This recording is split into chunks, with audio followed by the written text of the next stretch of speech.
ini adalah Hari Perempuan Internasional. Kita memperingati Hari Perempuan Internasional di tanggal 8 Maret ini. Dan kami juga sedang berbahagia karena hari ini Institut Kapal Perempuan berulang tahun yang ke-23 tahun. Teman-teman, terima kasih sudah hadir. Ini sedang menunggu beberapa yang mencoba masuk karena hari ini sepertinya traffic wifi padat ya. Di udara nih mungkin lagi tabrak-tabrakan, jadi ada banyak kesulitan sinyal, tapi sambil menunggu teman-teman yang lain kita mulai acara kita. Nah, sebelum kita memulai open mic, suara para alumni dari training advokasi berbasis data dan juga alumni pendidikan kesadaran hukum untuk pencegahan dan penanganan perkawinan anak.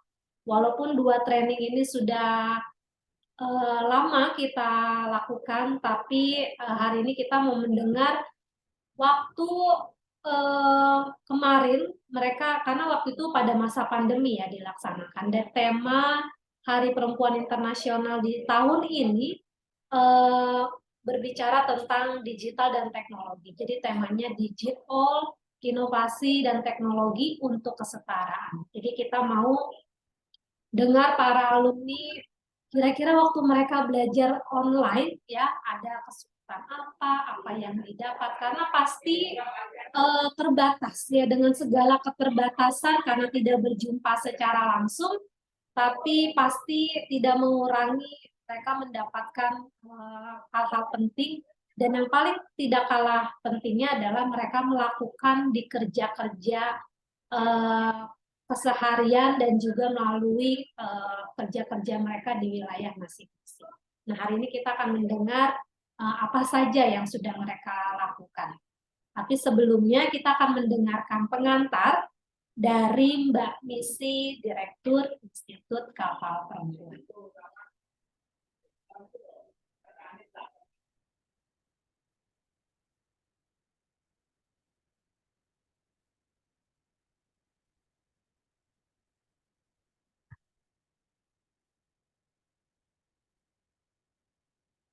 Ya, selamat siang semuanya.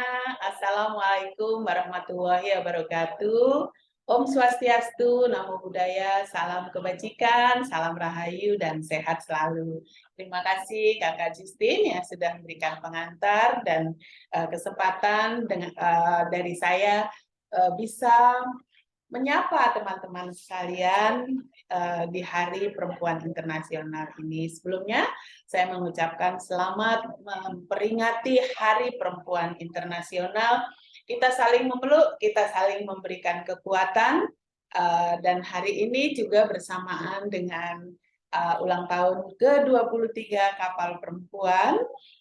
Dan di ulang tahun yang ke-23 Kapal Perempuan ini kita tetap berkomitmen dengan sebuah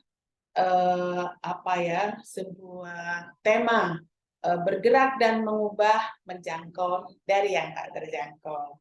Nah, ini saya kira relevan sekali dengan apa-apa yang kita jalankan bersama-sama, kita lakukan secara bersama-sama dalam pencapaian SDGs, karena di dalam SDGs itu juga prinsip utamanya adalah no one left behind, tidak seorang pun boleh ditinggalkan.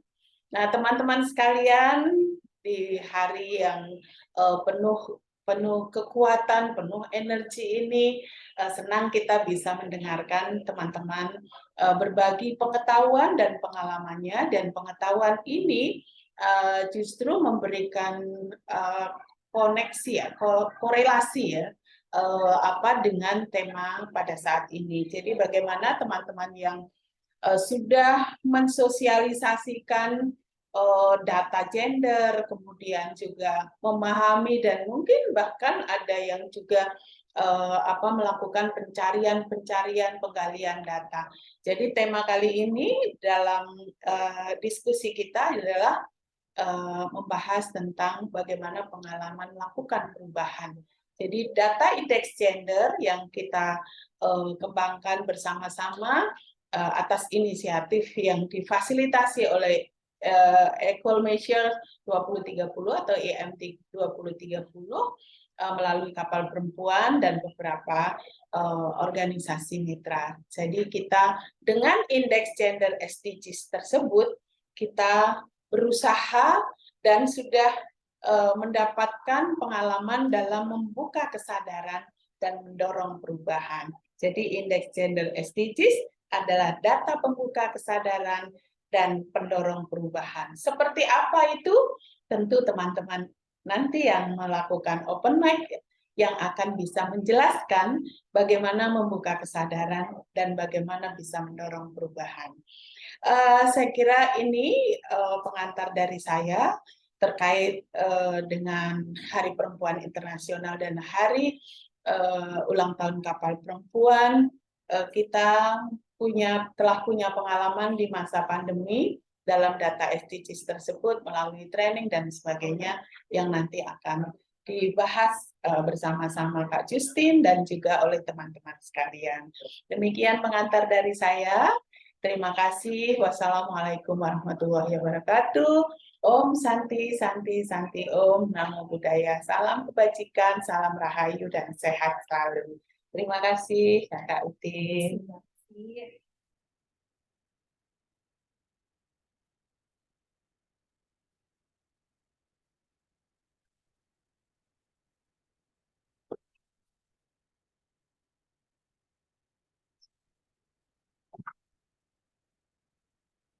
Terima kasih Mbak Misi untuk pengantarnya. Pengantar Mbak Misi ini mengantarkan kita untuk kita akan mendengarkan open mic dari teman-teman alumni training advokasi berbasis data. Tapi walaupun dan juga alumni pendidikan kesadaran hukum.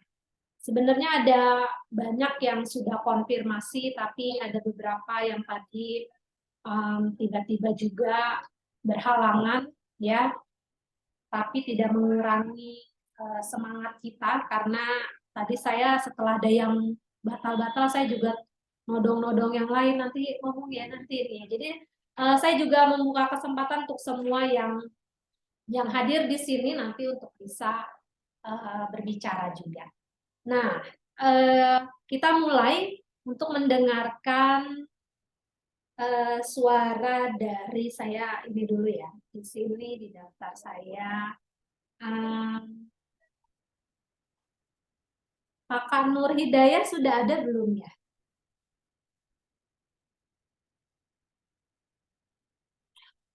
Ada.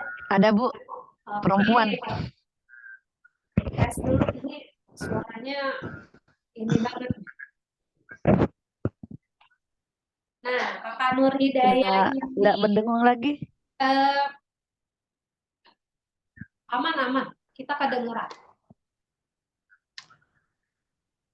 Ya. Ya. Saya mulai. Ya, Kakak Nur Hidayah boleh diceritakan ya. Terima kasih. Dapat dan juga apa yang sedang dilakukan sekarang terkait dengan data. Silakan. Ya, terima kasih atas kesempatan yang diberikan Mbak Justin. Ini pengalaman saya ketika pertama kali ikut di training tentang database. Ini adalah saya itu akhirnya sebagai guru ya, saya menyadari bahwa data-data tentang bagaimana perempuan di segala bidang, bagaimana data perempuan yang mengalami kekerasan dan bagaimana seharusnya proporsi perempuan dalam DGS ya, karena saya hanya tahu juga setelah MDGs ada DGS begitu Bu, di mana semuanya akhirnya saya menyadari bahwa ini PR pemerintah, tapi kalau pemerintah kerja sendiri kan tidak bisa. Nah, kita yang harus berkontribusi di situasi ini dalam rangka pemenuhan harapan yang ada di program DGS itu. Nah, melihat ekspektasi tujuan di DGS itu mungkin belum begitu dibanding data bagaimana perempuan bisa mengakses hal-hal yang berhubungan dengan digitalisasi itu memang saya pikir belum berbanding ya. Contoh misalnya perempuan itu kan mestinya harus melek digital. Karena saya waktu masa pandemi itu ternyata banyak orang tua siswa yang justru baru belajar ya mengoperasikan atau menggunakan aplikasi handphone. Ya, apalagi ibu-ibu yang bekerja di kebun, ya orang tua yang bekerja di kebun, di sawah. Nah, mereka kemudian menjadi tempat peserta didik saya untuk ingin dibantu dalam hal pembelajaran. Nah, ini bisa muncul konflik sebenarnya antara bapak, ibu, dan anak ketika terjadi miss dalam menggunakan aplikasi itu. Nah, saya pernah mendapatkan pengalaman dari siswa saya. Ternyata perempuan itu dia di kampung itu biasanya ya bukan di perkotaan ya yang bekerja di kebun misalnya dan sebagainya itu menurut anggota keluarga lainnya mereka itu tidak layak menggunakan atau memanfaatkan aplikasi. Jadi mereka tidak perlu artinya begini, meskipun mungkin keluarganya mampu untuk memberikan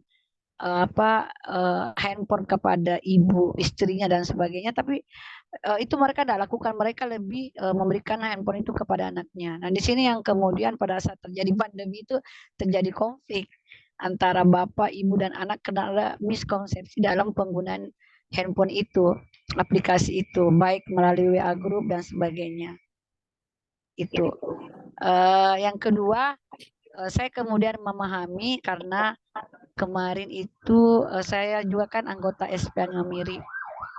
Saya memahami berapa banyak buruh migran yang kemudian menjadi permasalahan. Nah, itu yang tidak diketahui oleh calon tenaga kerja yang tidak berdokumen. Itu kan yang sekarang yang menjadi istilahnya. Nah, jadi di tempat saya itu salah satu tempat kantong-kantong calon tenaga kerja yang tidak berdokumen. Nah, mereka tidak tahu ternyata banyak masalah yang muncul dari situ sehingga mereka tetap mau menjadi calon tenaga kerja yang tak berdokumen. Jadi, tapi setelah kita sama-sama berdiskusi, ya mereka mulai menyadari bahwa resiko menjadi tenaga kerja yang tak berdokumen itu ternyata sangat besar. Jadi itu pengalaman saya jadi melek tentang data, Bu. Iya. Jadi saya tidak lagi berasumsi. Nah, artinya semakin kuat data, semakin kuat datanya, saya harus semakin melek tentang digitalisasi itu. Ya, terima kasih, Bu. Terima kasih Kak Nur Hidayah. Tapi tadi kan ini yang dijelaskan ini berkaitan dengan digitalisasi. Tapi memang waktu mengikuti training advokasi tadi yang didapat adalah akhirnya mengerti betapa pentingnya sebuah data ya, betapa pentingnya sebuah data. Kalau tidak mengerti data itu harus digunakan untuk apa, maka tidak bisa melakukan advokasi. Nah, ini sebenarnya satu pertanyaan lagi ke Kak Nur Hidayah ya. Kalau dari Kak Nur Hidayah sendiri, sekarang ini sedang melakukan apa terkait dengan data? Jadi kalau tadi hasil dari yang sudah dipelajari waktu mengikuti training, walaupun secara online ya, kemudian udah mengerti nih tentang data, sudah tahu cara penggunaannya. Nah, saat ini kira-kira apa yang sedang dikerjakan, baik mungkin di dunia kerjanya gitu ya, data-data misalnya tadi, oh saya menemukan di wilayah saya ada data-data perempuan buruh migran yang mereka tidak berdokumen. Jadi ketika pergi dokumen-dokumen mereka mungkin tidak lengkap atau mungkin dokumen-dokumen itu dipalsukan atau bagaimana. Nah, kira-kira Kak Nur Hidayah melakukan apa misalnya untuk membantu mereka atau untuk isu-isu yang terkait dengan SDGs 5, karena kita ingat ya waktu training advokasi berbasis data, kita mengangkat isu-isu terutama yang berkaitan dengan Goal 5, kesetaraan gender, isu perkawinan anak, kekerasan terhadap perempuan. Nah, ini bagaimana Kak Nur Hidayah di tempat Kak Nur Hidayah dan kemudian apa yang dilakukan? Ya, tidak apa-apa Bu ya, saya tidak aktifkan kamera. Ya, ya. Ya, ya, oke, terima kasih. Ya, nah sekarang saya lebih konsen ke dunia kerja saya karena saya kebetulan kepala sekolah. Jadi saya kemarin membentuk tim. Salah satu tugasnya adalah bagaimana membuat SOP tentang kekerasan terhadap anak di sekolah seperti itu. Pencegahan Ya, pencegahan kekerasan. Nah, tentunya kan pada saat saya mau presentasi di lingkungan stakeholder, di lingkungan desa, ya, saya kan bertemu dengan Karang Taruna dan sebagainya. Nah, tentu saya harus butuh data tentang bagaimana kondisi sekolah yang saya pimpin. Nah, kondisi sekolah yang saya pimpin itu karakternya sebenarnya, misalnya ya kata-kata yang berbahasa daerah, itu misalnya kata-kata ejekan yang sebenarnya oleh siswa saya itu masih dianggap sebagai norma kesopanan di daerah mereka. Tapi karena kita adalah pelajar yang harus menciptakan profil pelajar Pancasila, salah satunya adalah berkebinekaan global. Jadi saya kemudian mulai mencanangkan bahwa mengkampanyekan ke siswa saya bahwa apa yang mereka katakan ya dalam bentuk verbal kepada rekan-rekan teman-temannya meskipun dalam bahasa daerah tapi artinya tidak bagus ya, itu sebenarnya tidak boleh. Saya sudah mulai mengkampanyekan itu. Nah, jadi tugas tim ini yang sementara berjalan mendata sebenarnya dalam satu kelas itu dalam satu hari itu berapa orang teman di peserta didik itu yang melakukan bullying. Seperti itu Kak. Kemudian bullyingnya dalam bentuk apa?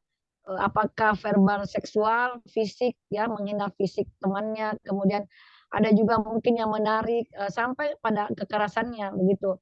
Nah, dan ini kenapa saya persiapkan? Karena ketika saya nanti hearing, ya bertemu dengan stakeholder, kepala desa, Karang Taruna, kemudian dari kepolisian, dari puskesmas, saya butuh data untuk itu. Jadi saya tidak mau berasumsi begitu. Jadi saya akan saya semestinya meskipun rendah atau tingginya hasilnya, tetap saya ini dasar bagi saya untuk membuat SOP itu, dan saya butuh itu yang saya dapatkan ya. Oke.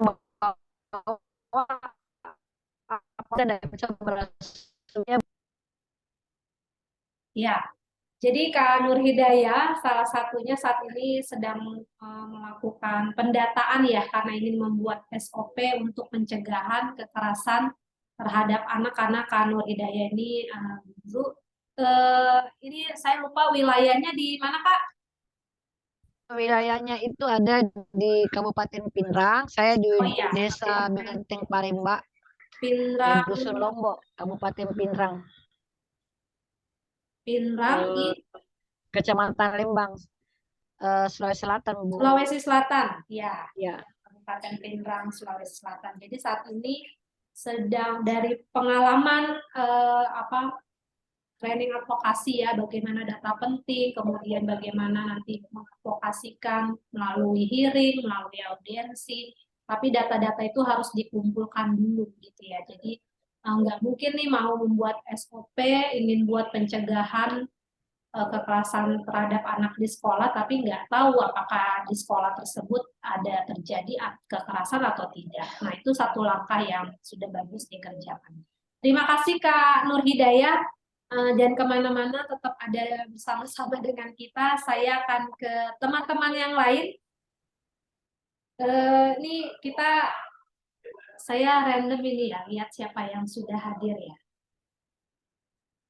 Jadi karena ada 2 alumni, yang satu alumni advokasi berbasis data, dan satu lagi alumni pendidikan kesadaran hukum untuk pencegahan dan penanganan perkawinan anak. Nah, saya mau dengar dulu nih dari teman-teman yang alumni dari pendidikan kesadaran hukum. Di sini sudah ada,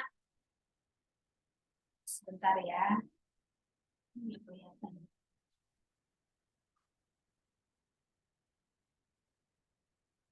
Mbak Sri Lestari ada gak ya? Oh, ada Mbak Sri Hartati nih dari Lombok. Aman gak ya suaranya?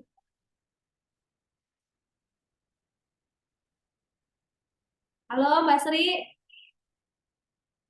Lagi di lapangan.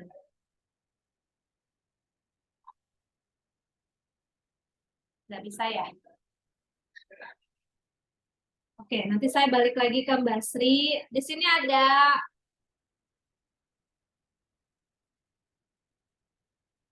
Mbak Silaturahmi, bisa nggak?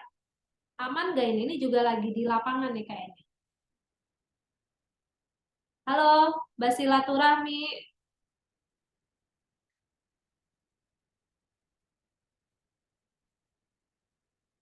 Oke. Ini Mbak Srinya udah melipir.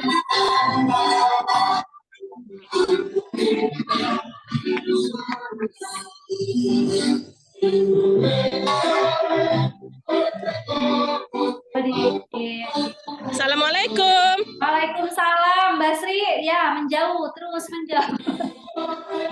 Lagi. Indonesia Rayanya kedengeran. Mbak Sri, apa kalau misalnya sinyalnya agak susah, mungkin videonya bisa dimatikan dan Mbak Srinya bisa lanjut ngomong. Tapi mungkin agak menjauh dari lokasi.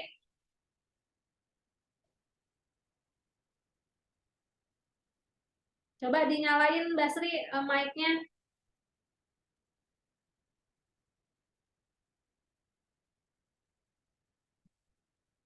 Oke, kalau masih rame, Halo, Assalamualaikum. Ya, Waalaikumsalam. Mbak Sri, kedengeran? Halo. Ya, kita kedengeran kok suaranya. Sambutan Direktur Lembaga Pengembangan Sumber Daya Mitra Provinsi Nusa Tenggara Barat kepada Ibu Ririn Hayudiani SP. Mbak Sri, nanti saya ke Mbak Sri lagi ya, karena bisa dengar gak suara saya? Halo? Halo. Ya. Bisa dengar suara saya? Ya, Mbak. Ya. Oke, bisa menyampaikan ya apa waktu mengikuti pendidikan kesadaran hukum terkait dengan pencegahan dan penanganan perkawinan anak. Jadi apa yang didapat dan kemudian sudah melakukan apa setelah mengikuti pendidikan kesadaran hukum?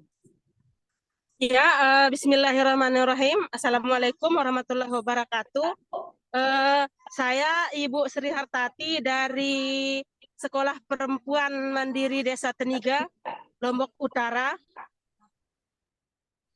Sebelumnya saya mengucapkan terima kasih banyak kepada LPSDM dan Institut Kapal Perempuan yang sudah melakukan atau membuat kegiatan kesadaran hukum kepada saya sendiri dan teman-teman sekolah perempuan, di mana ketika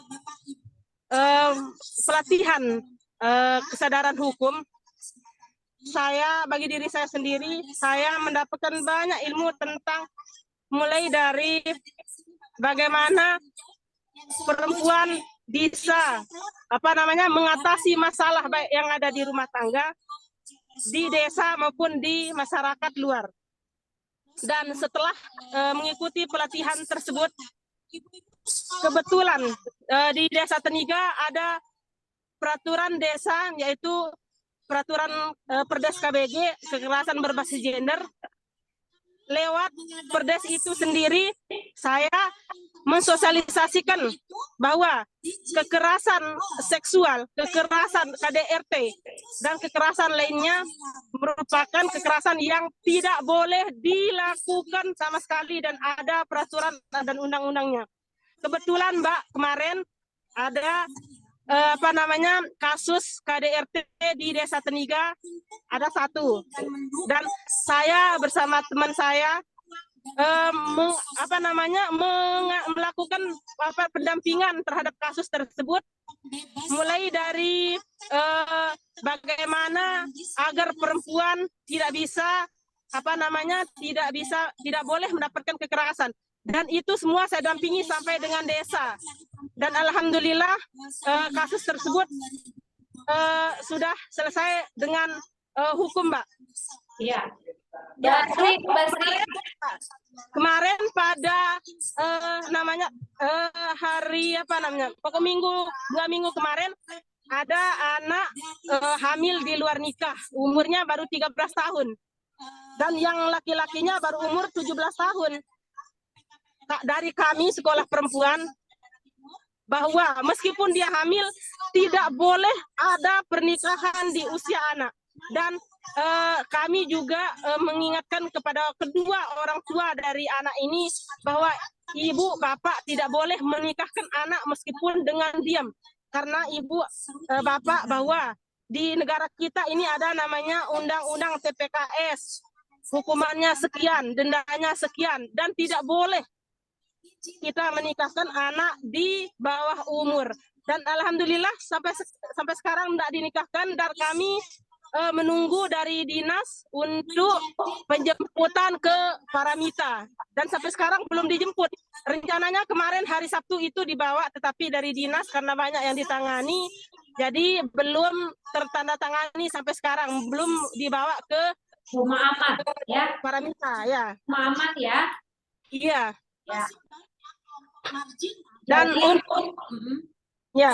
untuk ketika pasca gempa untuk penanganan Ademindo, kami juga dari sekolah perempuan menangani Ademindo masyarakat yang hilang, mulai dari pembuatan KIA, terus KIS PBI, terus KK KTP. Kalau KIA itu dibuat baru, Bu. Kita buat baru, kita kumpulkan datanya, mulai dari persyaratan pembuatannya yaitu KTP sama KTP, KK sama akte anak sebanyak 988. Yang lakinya 492 anak, terus yang perempuannya 496 anak. Terus untuk perbaikan KIS PBI kemarin itu sebanyak 432 orang, di mana laki-lakinya 63 orang dan perempuannya 198. Oke. Maaf Mbak ya, agak keras ngomongnya soalnya di sini rame banget. Ya, biar jelas kedengaran. Basri. Ya. Basri. Jadi tadi Basri udah jelaskan banyak yang didapat ketika mengikuti pendidikan kesadaran hukum ya, terutama penguatan untuk menjadi seorang pendamping di dalam menangani dan melakukan pencegahan untuk perkawinan anak. Jadi tidak hanya perkawinan anak tadi yang sudah Mbak Sri ceritakan bersama sekolah perempuan di Desa Tenige, itu selain mendampingi untuk korban perkawinan anak, tetapi juga mendampingi untuk korban kekerasan terhadap perempuan, tadi kekerasan seksual, kemudian mengurus adminduk ya, mengurus adminduk, kemudian membantu mengurus juga untuk kartu Indonesia Sehat penerima bantuan iuran tadi KIS PBI, dan mungkin ada masih banyak lagi yang sudah dilakukan. Jadi mengetahui bagaimana menjadi seorang pendamping yang mengerti proses hukum dan cara-cara pendampingan, terutama untuk korban perkawinan anak, ini sudah dilakukan oleh Mbak Sri. Jadi pelatihannya sudah ilmunya sudah dilakukan ya, sudah dilakukan. Ya. Jadi kalau dibilang bermanfaat itu sudah sangat bermanfaat karena sudah dilakukan. Basri, terima kasih banyak sama-sama dengan kita ya. Saya menuju yang teman-teman lain dulu di sini. Terima kasih Basri. Ya Mbak ya, permisi dulu, acara kita udah mulai nih. Ya, siap. Terima kasih Oke. banyak. Yuk. Assalamualaikum. Waalaikumsalam. Ya, saya balik lagi nih untuk alumni training. Jadi kita selang-seling ya teman-teman. Kita sekarang mau dengerin dari Mbak Nuril. Mbak Nuril tadi sempat mental tadi Zoom-nya. Ini sudah ada belum? Sudah ada belum? Selamat siang, Mbak Justin. Terima ya. kasih kesempatannya. Mbak Nuril aman? Suaranya aman juga, saya kedengaran. Nah, Mbak Nuril sebagai Aman, Mbak. Suara saya aman? aman. Nah, Mbak Nuril juga salah satu alumni training advokasi berbasis data ya yang mengikuti waktu itu online juga. Jadi bisa berbagi pengalaman kepada kita. Waktu itu kita juga menjelaskan indeks gender gitu ya. Mungkin teman-teman, aduh, indeks gendernya Indonesia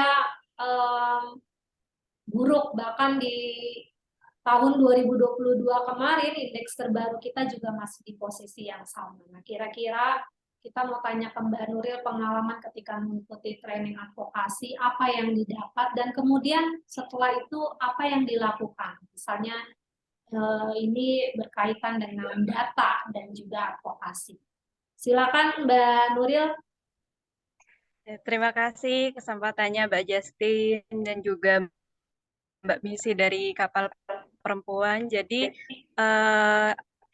saya sangat bersyukur ya bisa menjadi bagian dari peserta training advokasi berbasis data. Jadi waktu itu online gitu, kemudian ada banyak sesi, ada banyak pertemuan dan materi-materi yang sangat menarik dan mungkin itu jarang gitu Mbak, jarang kita dapatkan dari kelas-kelas yang membahas terkait kesetaraan gender gitu. Karena kebanyakan kan kegiatan-kegiatan pelatihan atau kegiatan sosialisasi itu lebih fokus kepada teori-teori. Nah, kegiatan yang dilakukan oleh Kapal Perempuan di sini berupa advokasi berbasis data itu benar-benar menjadi suatu yang sangat penting karena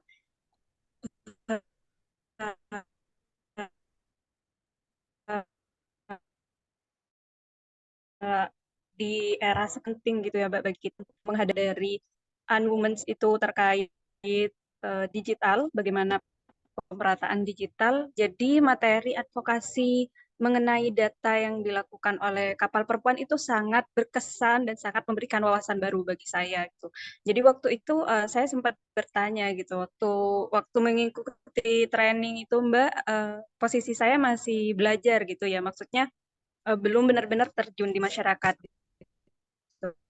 Uh, ketika saat ini saya telah kembali ke Bondowoso, sebelumnya aktif di Malang, apa yang saya pelajari di training tersebut sedikit banyak bersinggungan dengan aktivitas saya hari ini, di mana saat ini saya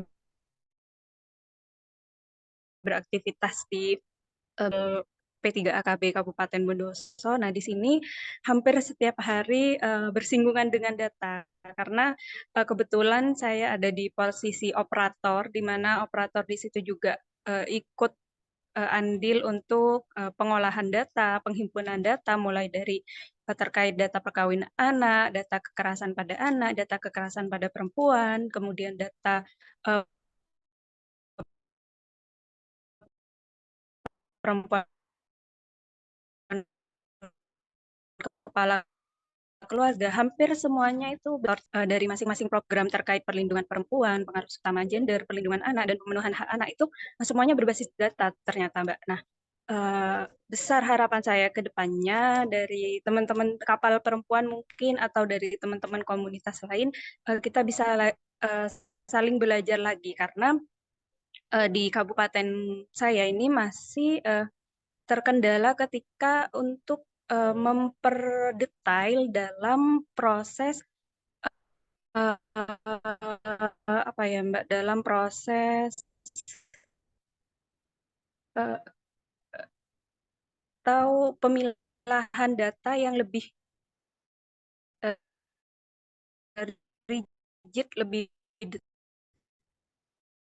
gitu masih masih kekurangan gitu, masih perlu lagi untuk menggali data, kemudian indikator-indikator yang terkait gender, indikator terpilah gender, kemudian adanya sistem terpilah gender itu masih perlu untuk kami ketahui lebih lanjut gitu. Nah, advokasi berbasis data itu juga penting gitu karena beberapa data itu kan harus diuji kevalitannya, kemudian harus diuji sumber datanya seperti apa. Nah, materi-materi seperti itu masih saya rasa masih minim gitu Mbak di lingkungan sekitar. Dan mungkin kedepannya bisa dari teman-teman dari Kapal Perempuan atau dari teman-teman komunitas lainnya bisa saling berkolaborasi untuk saling bertukar wawasan terkait ini. Mungkin itu, terima kasih kesempatannya.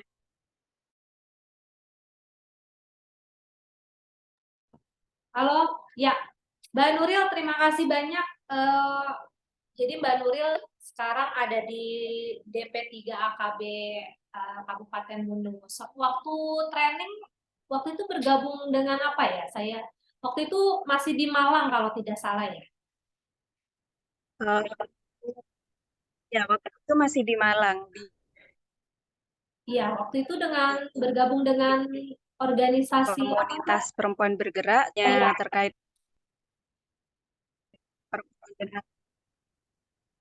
perempuan bergerak, Mbak.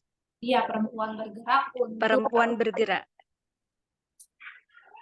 ya, komunitas perempuan bergerak untuk kesetaraan ya, kalau nggak salah ya waktu itu ya. Iya, benar banget, Mbak. Ya, jadi karena sekarang Mbak Nuril udah kerja, bahkan ini kalau kita bilang ada di pemerintahan berarti ya, dan sebagai operator pengelola data, kalau tadi diceritakan sekarang udah terjun langsung nih gitu, ngurusin data perkawinan anak, data kekerasan terhadap perempuan dan anak, gitu ya, data-data yang masuk ini.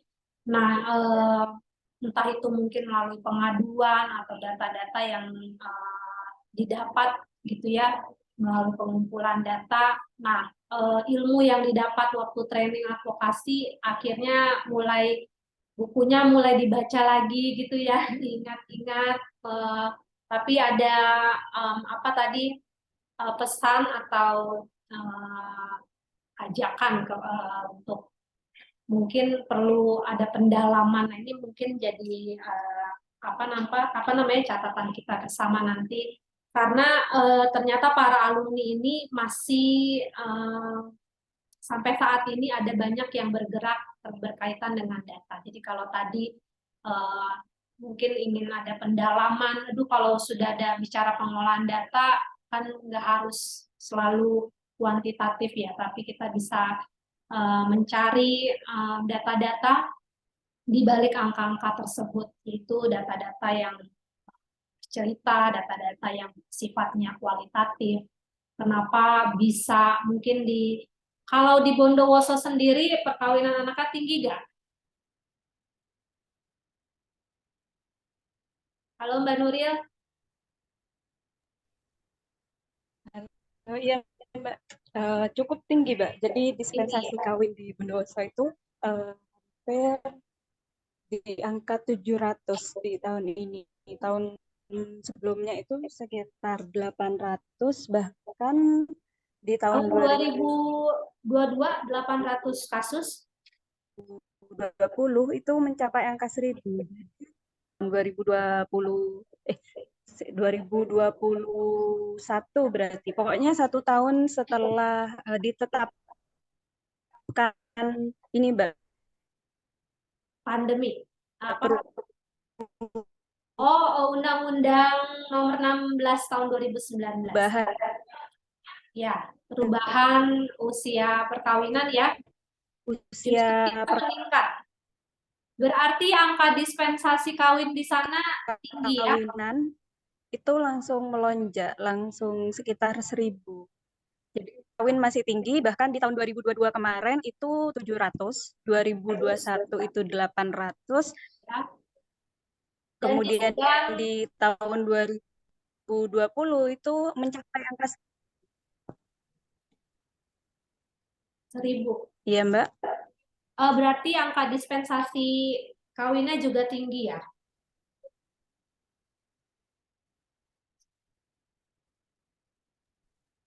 Iya, cukup tinggi, Mbak Justin. Ya, ya ini sedih sekali ya dengarnya karena justru itu terjadi setelah disahkannya undang-undang perubahan atas undang-undang perkawinan, yaitu Undang-Undang Nomor 16 Tahun 2019. Oke, ini kita simpan dulu ya. Mbak Nuril, terima kasih untuk sharingnya, berbagi pengalaman dan apa yang dikerjakan saat ini. Sekarang saya sebentar, saya lihat dulu di layar saya.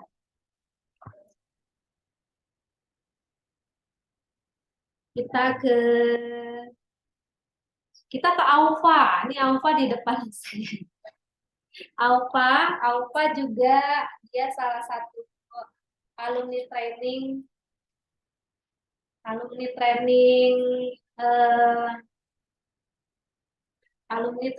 dari training advokasi berbasis data.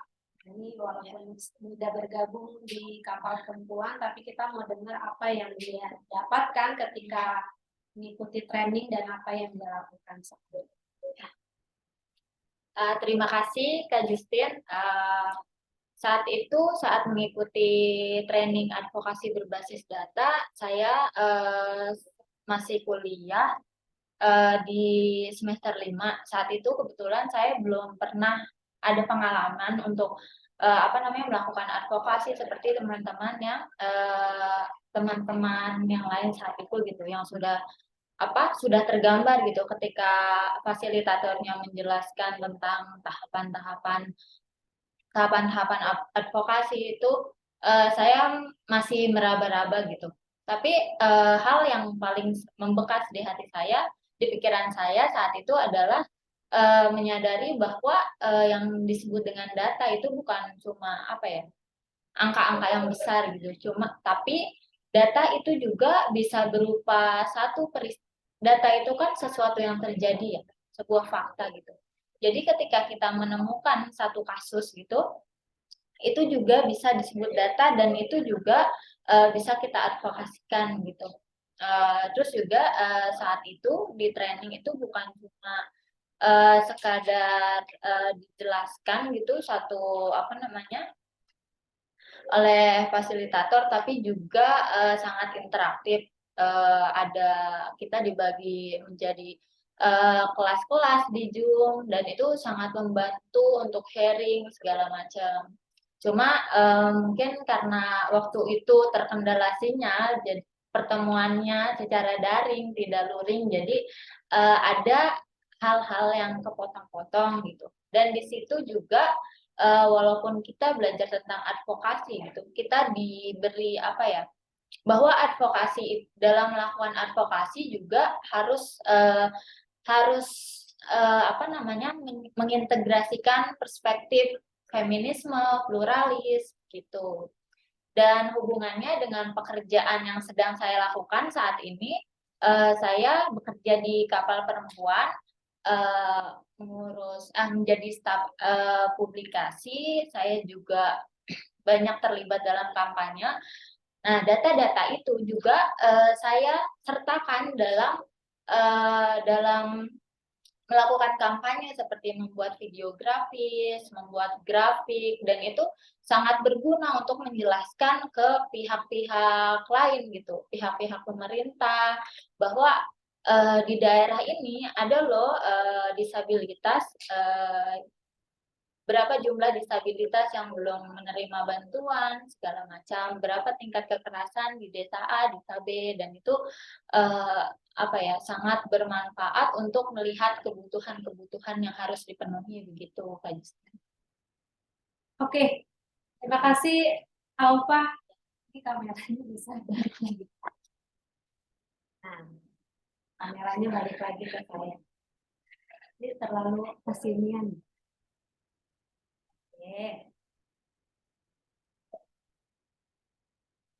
Terima kasih Aufa. Jadi Kalau dulu Aupa waktu ikut training mungkin dia terlalu penuh berat karena pas masih kuliah waktu itu ya.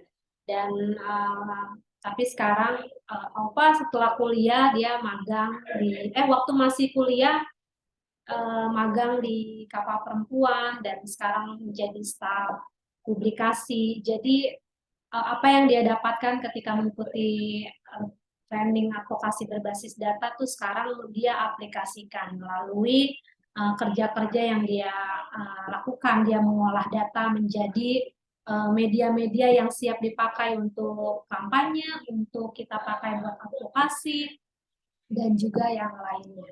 Terima kasih Aupa. Kita sekarang ke alumni pendidikan kesadaran hukum lagi. Di sini sudah ada Ibu Nora dari Ponorogo. Saya mau panggil dulu. Halo Ibu Nora. Halo Mbak Justin. Halo, apa kabar? Alhamdulillah. Tadi sempat mental juga ya keluar. Iya, Ya. sudah. Ya, hari ini sinyal semua, nggak hanya di Indonesia, saya pikir karena hari ini internasional juga merayakan ya Hari Perempuan, jadi mungkin berebut wifi kita. Iya, selamat untuk kita semua para perempuan. Ibu Nora. Jadi Ibu Nora juga alumni pendidikan kesadaran hukum. Nah, ini kita mau menanyakan waktu mengikuti pendidikan kesadaran hukum apa yang didapat dan apa yang dilakukan, terutama ilmu-ilmu yang didapat ketika mengikuti pendidikan kesadaran hukum, karena waktu itu kan menguatkan untuk menjadi pendamping yang siap gitu ya. Nah, setelah mengikuti pendidikan kesadaran hukum itu apa yang dilakukan melalui kerja-kerjanya di wilayahnya terkait dengan pencegahan dan penanganan perkawinan anak. Iya, baik. Yang pertama untuk kita sekolah secara daring kemarin itu kita memang dipaksa untuk bisa. Kita yang biasanya mungkin gaptek ya para ibu-ibu, apalagi seusia saya ini kan biasanya gaptek, biasanya hanya WA, email dan sebagainya. Tapi dengan adanya sekolah daring ini kita harus bisa Zoom, kemudian harus bisa melalui beberapa aplikasi lainnya. Itu yang pertama ilmu yang kita dapat. Mungkin di sekolah-sekolah lain nggak didapat ya. Jadi kita harus bisa mengaplikasikan beberapa ilmu begitu. Kemudian yang kedua, kalau diterapkan kemudian di pekerjaan saya sebagai jurnalis hingga saat ini, untuk perkawinan anak ini belum lama ini di Ponorogo cukup ramai karena itu ekses dari undang-undang perkawinan yang baru kan ya, yang nomor 16 itu tahun 2019, yang baru ya Mbak Es, namanya. Itu kemarin tanda petik sempat digoreng oleh media. Artinya begini, perkawinan anak begitu meledak di Ponorogo dibandingkan dengan tahun sebelumnya. Dan ini juga waktu itu dikatakan tertinggi di Jawa Timur. Tapi setelah data itu keluar dari Kementerian Agama, ternyata Jawa Timur itu tidak lebih tinggi daripada beberapa daerah lainnya di Jawa Timur, terutama Tapal Kuda, yaitu di daerah pesisir yang memang selama ini terkenal tinggi angka perkawinan anaknya. Ternyata mereka, para jurnalis ini tidak paham bahwa ada undang-undang perkawinan yang baru, batasan usia 19 tahun. Jadi itu mereka goreng Mbak Justin. Jadi mereka goreng bahwa Ponorogo meledak perkawinan anak, bla bla bla bla. Dan bahkan sempat waktu itu kalau tidak salah Ibu Menteri juga sempat ada perhatian ke Ponorogo karena sangat tingginya kasus itu. Demikian juga dengan pemangku wilayah seperti bupati dan lainnya, kemudian saling gerak cepat menelusuri apa yang terjadi. Ternyata semua itu kembali ke itu tadi, karena efek dari undang-undang yang baru dan para jurnalis tidak bisa memframingnya secara bagus. Jadi kemarin itu sempat heboh di Ponorogo dan akhirnya sekarang sudah mereda lagi. Itu Mbak Justin mungkin salah satunya.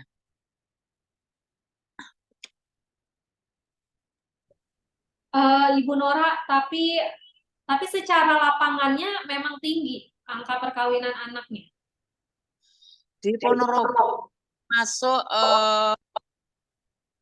bukan paling tinggi, artinya posisi kita tidak tinggi. Masih ada daerah lain yang lebih tinggi lagi dari 36 kabupaten di Jawa Timur ini. Oh iya, tapi artinya walaupun tidak yang paling tinggi seperti tadi yang diinfokan se-Jawa Timur misalnya ya, tapi dia masuk dalam kabupaten yang lumayan, berarti maksudnya secara kasus di lapangan itu terjadi gitu ya.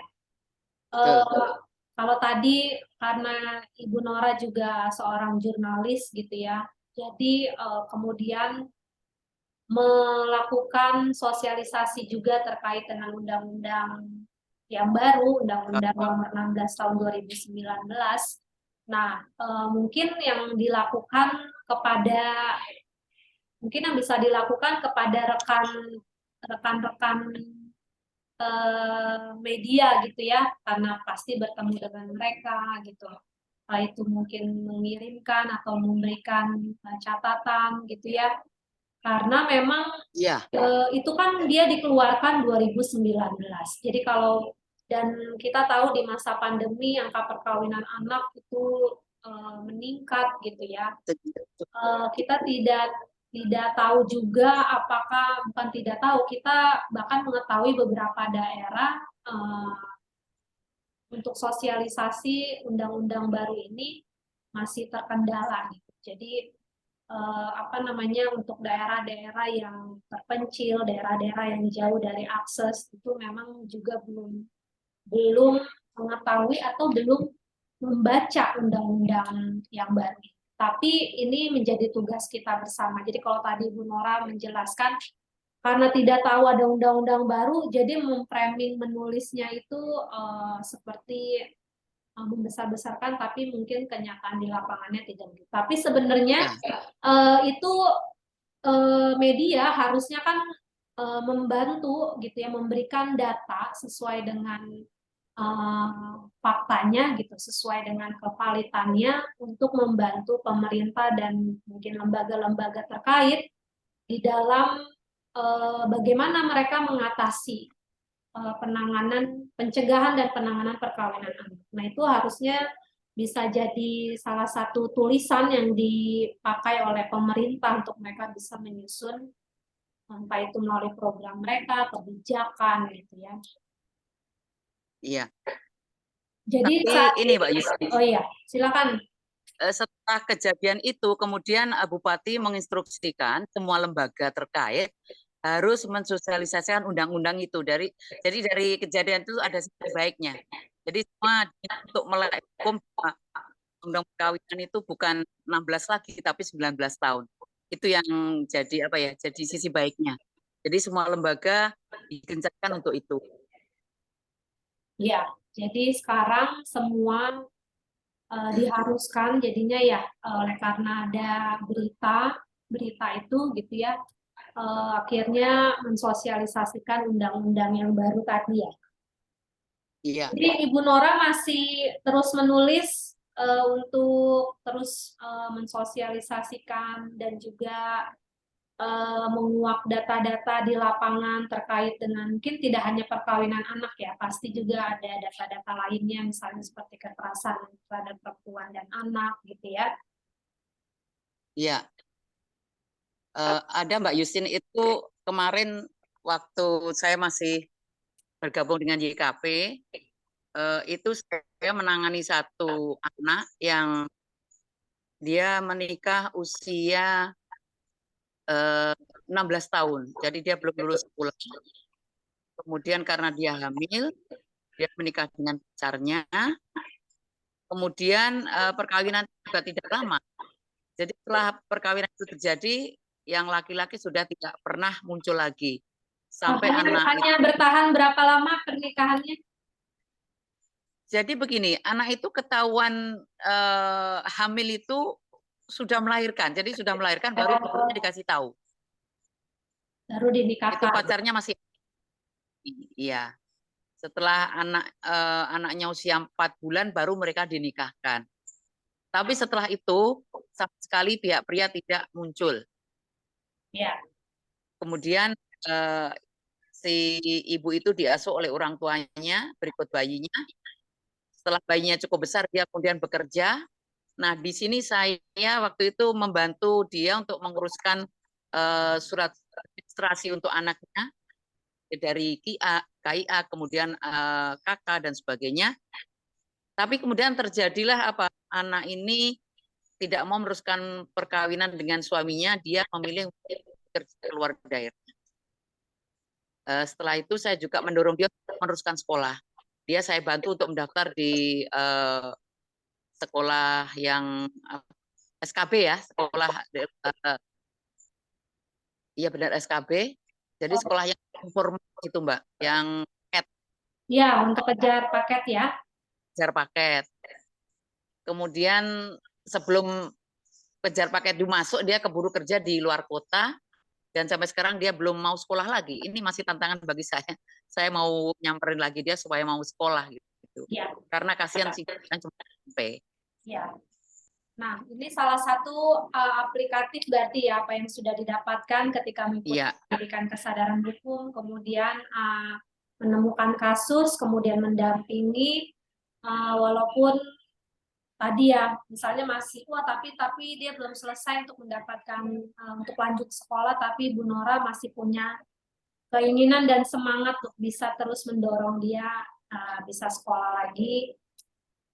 Tadi minimal dia bisa menyelesaikan sekolahnya di tingkat SMA. Kalau 16 tahun kan berarti waktu itu masih SMA ya. Jadi semangat Ibu Nora, terima kasih sudah berbagi. Kalau nggak salah, kelas 1 SMA. Kita tetap di sini ya, jangan kemana-mana dulu, kita mendengarkan yang lain. Saya... Satu lagi yang saya lupa. Jadi pengalaman itu tadi, kemudian saya tulis dalam buku yang waktu itu YKP bekerja sama dengan salah satu ini kelompok Jakarta ya, Oxfam kalau nggak salah, saya diminta untuk nulis. Jadi pengalaman apa kita, kemudian kita suruh tulis, dijadikan satu buku. Pengalaman mendampingi? Pengalaman pendampingan. Oh, oke. Ya, jadi sudah ada bentuk di dalam tulisan ya. Dan juga pasti bercerita dari mana juga bisa mendapatkan tadi ya, bisa mendampingi, pasti juga mendapatkan itu dari pendidikan yang sudah diikuti. Iya, betul Mbak. Ya, terima kasih Ibu Nora. Sama-sama. Sekarang kita di sini ada Kak Dian. Kak Dian mana ya? Masih ada tidak ya? Ada Kak Dian di mana kan? Nah, Kak Dian ini Kak Dian ikut dua-duanya kalau nggak salah ya, ikut yang advokasi dan juga pendidikan kesadaran hukum ya Kak Dian ya. Nah, ini Kak Dian bisa berbagi apa yang waktu itu didapatkan. Jadi karena tema kita ya berkaitan dengan indeks gender SDGs yang waktu kita sosialisasikan, waktu itu datanya masih indeks gender 2019. Tapi sekarang sudah ada yang terbaru, tapi posisi tidak terlalu banyak merubah posisi Indonesia terkait dengan skor kesetaraan gendernya. Jadi masih di posisi rendah, masih di posisi buruk, artinya ini jadi PR kita bersama gitu ya. Nah, terutama kita sudah mendapatkan penguatan melalui training advokasi berbasis data, kemudian juga sudah mendapat penguatan melalui pendidikan kesadaran hukum. Nah, kerja-kerja yang kita lakukan ini, yang kita akan berbagi di sini, harusnya bisa mendorong gitu ya untuk situasi kesetaraan gender di Indonesia itu bisa membaik gitu.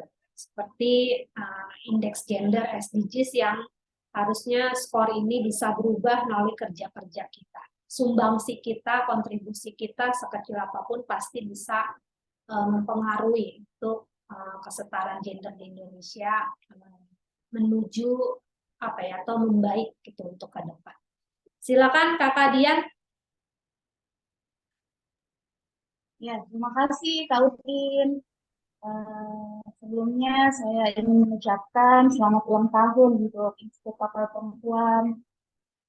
Saya kebetulan alumni training dua-duanya. Jadi selama proses panjang Institut Kapal Perempuan membentuk kepemimpinan dalam diri saya. Tentu ini sangat berdampak kepada bagaimana saya secara pribadi ya, cara pandang, menganalisa, mengambil keputusan, terutama dalam kepemimpinan di lembaga Kartini Manakara di Mamuju, Provinsi Sulawesi Barat. Ilmu dalam training advokasi berbasis data, kemudian kesadaran hukum itu sangat dapat diimplementasikan, terutama dalam, saya ingin bercerita dulu Kak Utin ya, boleh Kak Utin. Jadi terutama dalam kegiatan emergency response saat bencana gempa di Provinsi Sulawesi Barat. Dari ilmu yang didapatkan, tentu ini sangat memudahkan dalam proses asesmen cepat, pendistribusian, penyaluran bantuan, hingga advokasi ke kebutuhan emergensi untuk perempuan hamil, ibu, bayi, dan balita. Bagaimana pemerintah dapat melakukan respon secara cepat dan tepat.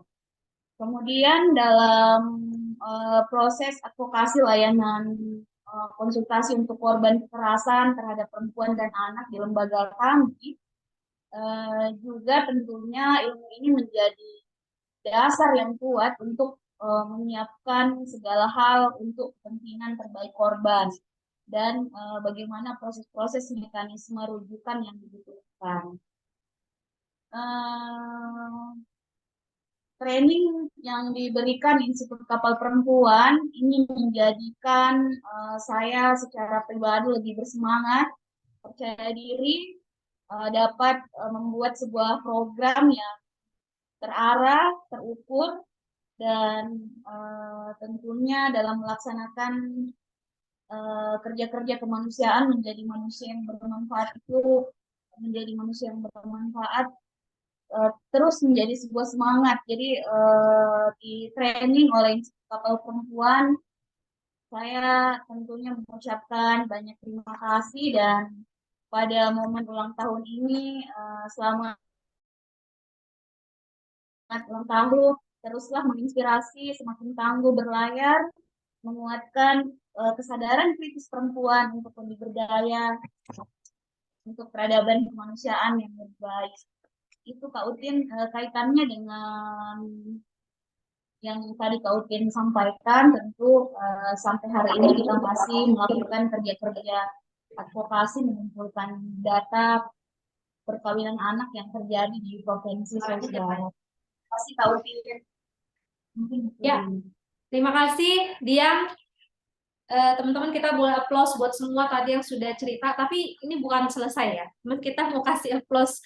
Udah berapa orang nih? 1, 2, 3, 4, 5, 6 orang sudah bercerita dan berbagi. Kita boleh kasih virtual emoticon kita ya, luar biasa banget. Kalau Dian tadi menyampaikan ketika gempa Sulbar, waktu itu gempa besar, lalu Dian dan teman-teman Kartini Manakara karena sudah belajar tentang pentingnya data, kemudian mereka melakukan pengumpulan data yang partisipatif, yang berperspektif gender gitu ya, data pilah sesuai dengan kebutuhan perempuan, lansia, anak-anak, bayi. Kemudian data-data ini yang dipakai sebagai respon cepat, waktu itu respon awal, respon cepat di dalam pendistribusian bantuan. Jadi kerasa sekali bagaimana pentingnya data, bagaimana teman-teman Kartini Manakara mengumpulkan data, mereka melewati banyak jalur-jalur sulit ya, karena kita tahu di Sulawesi Barat bukan hanya daerah pesisir, tapi mereka juga punya pegunungan-pegunungan yang jalurnya itu sangat sulit untuk dilewati. Jadi sudah diaplikasikan gitu, jadi pengetahuan tentang data, penting data, advokasi data, ketika terjadi gempa langsung bahasa kita tuh gercep gitu ya, gerak cepatnya tuh langsung dilakukan. Termasuk tadi juga layanan konsultasi untuk korban-korban kekerasan ya, perempuan korban kekerasan, teman-teman di sana membuka layanan pengaduan dan itu yang membantu. Nah, ini berkaitan dengan tadi pendidikan kesadaran hukum yang sudah didapat. Jadi tahu gimana cara ngedampinginnya, gimana cara melayani dari aduan-aduan yang masuk. Terima kasih Dian sudah berbagi ke kita. Sekarang saya ke Teddy. Teddy bisa dengar? Halo, selamat sore, Mbak. Halo, selamat sore. Teddy juga alumni Training Advokasi Berbasis Data. Waktu itu ikut yang pendidikan kesadaran hukum nggak ya? Surabaya, Mbak. Oh, yang di Surabaya. Ini tidak online, tapi kita mau tanya juga ya, apa yang didapat dan apa yang dikerjakan sekarang terkait dengan data, advokasi data, terutama untuk isu-isu yang waktu itu kita pelajari ya, untuk 5 kesetaraan gender, isu perkawinan anak, dan kekerasan berbasis gender. Silakan, Reddy. Terima kasih, Mbak Justin. Selamat ulang tahun kapal yang ke-23. Terima kasih. Menurut saya pelatihan penggunaan berbasis data ini sangat penting, memberikan pengetahuan bagi lembaga atau komunitas atau pribadi orang yang bekerja kepada isu-isu perdamaian, gender dan inklusi. Di mana dalam penggunaan data ini kita dapat berpikir dengan analisis gender secara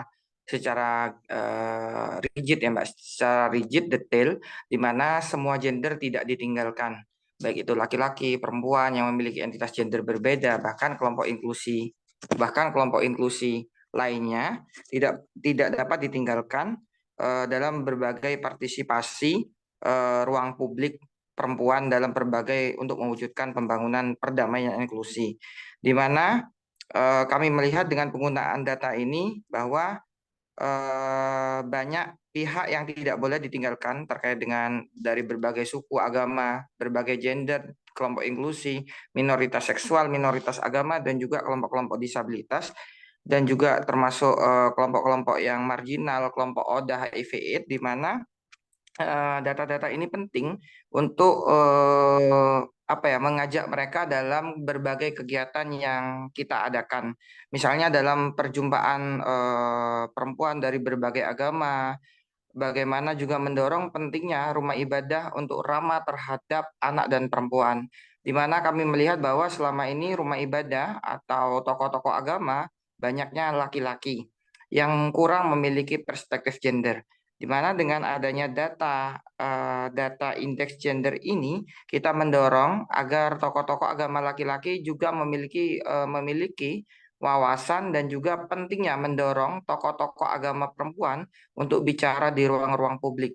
Bahwa kami merasa perempuan-perempuan memiliki pengalaman sebagai perempuan yang khas untuk bisa mendorong perubahan pembangunan sosial di masyarakat, di mana tokoh-tokoh agama laki-laki mulai perlahan di berbagai tempat dampingan kami sudah mulai bicara yang memiliki gender perspektif, sudah mulai menghilangkan bias gendernya, dan juga bagaimana mendorong kelompok-kelompok inklusi lainnya, perempuan dan kelompok disabilitas untuk aktif terlibat dalam ruang-ruang perjumpaan dan juga dalam program P5, profil pelajar Pancasila yang dilakukan di berbagai sekolah untuk mendorong anak-anak muda berpartisipasi dan melibatkan perempuan, anak muda dan juga kelompok lainnya untuk bicara masalah intoleransi, pentingnya kesadaran kesehatan reproduksi, dan juga pencegahan kekerasan seksual,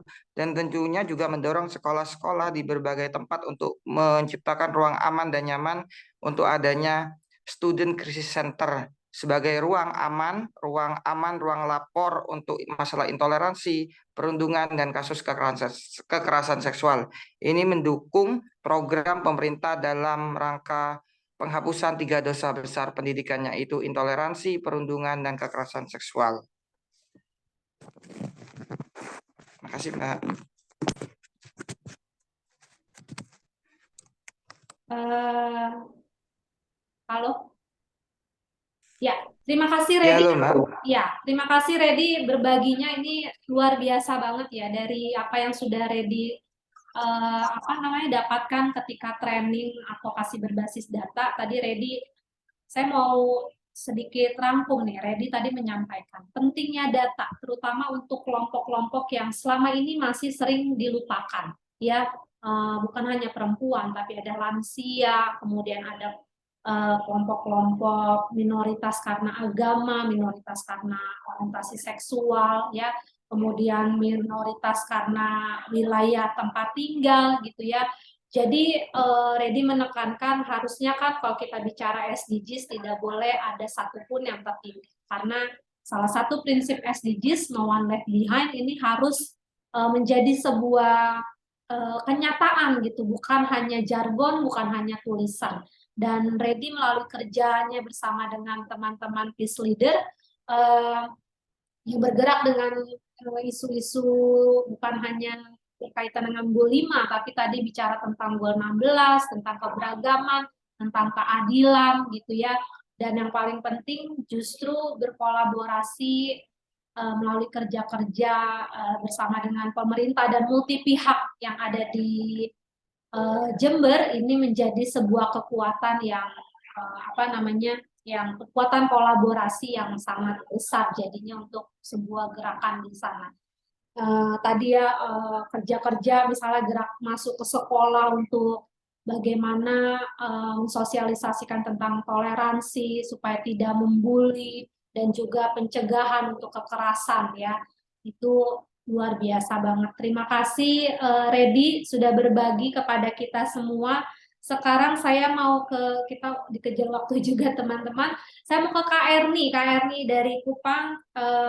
Nanti setelah Kak Erni kita akan foto bersama dulu karena setelah Kak Erni berbagi dengan kita, Kak Erni akan izin untuk pergi ke kampus sambung kuliah. Jadi saya memberi kesempatan sekarang untuk Kak Erni. Kak Erni alumni pendidikan kesadaran hukum. Halo Kak Erni.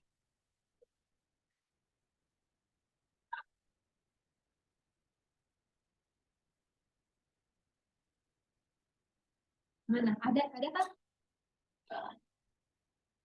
Iya, halo Kak Erni. Mana ya? Halo Kak Erni.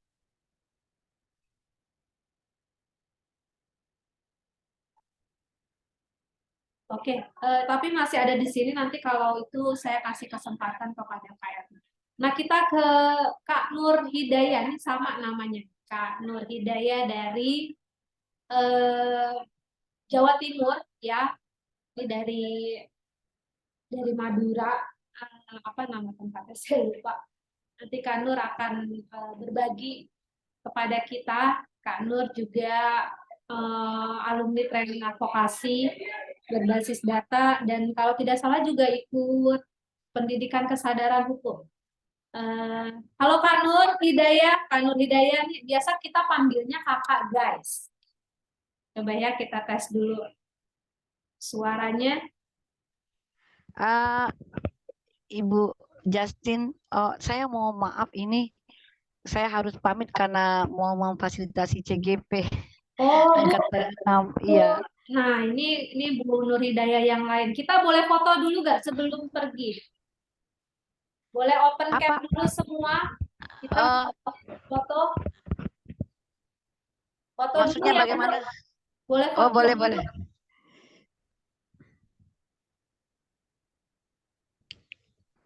Ya. Karena ada nama yang sama, ada Kakak Nur Hidayah yang lain juga di sini. Jadi nanti teman-teman boleh kita buka kameranya, kita mau foto bersama. Nanti akan dibantu oleh Alfa. Ya, sudah ada beberapa yang buka, boleh minta tolong dibuka dulu kameranya.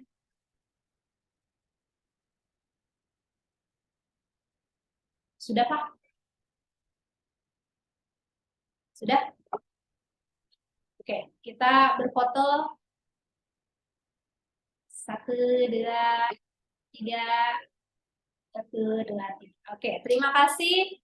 Terima kasih Bu Nur Hidayah. Izin pamit ya Bapak Ibu, Terima kasih Mbak buat Justin. waktunya. Ya, selamat Terima sore. kasih Mbak Justin. Barusan ada Mas Reddy kayaknya. Mas Reddy di Bondowoso juga, Mbak Justin. Oh iya, lagi sama-sama ini ya, ada kegiatan. Ini yang lain jangan pamit ya, karena kita masih mendengarkan yang lain. Itu tadi karena ada kegiatan. Nah, ini Kakak Ges sudah ada bersama dengan kita nih. Halo Kakak Nur Hidayah juga namanya. Halo Kak Justin. Halo. Silakan Kakak guys berbagi nih, Kakak guys juga salah satu alumni training advokasi kita dan juga waktu itu ngikutin pendidikan kesadaran hukum juga ya? Iya Kak Justin. Ya, silakan. Apa yang didapat? Terima kasih atas kalian? waktunya Kak Justin. Pertama saya ucapkan selamat ulang tahun untuk kita perempuan semua, khususnya juga dari Institut Kapal Perempuan yang sudah selama ini memberikan wawasan banyak dan pembelajaran sehingga ilmu yang didapat di sana bisa kita implementasikan dalam kehidupan kita di berbagai daerah.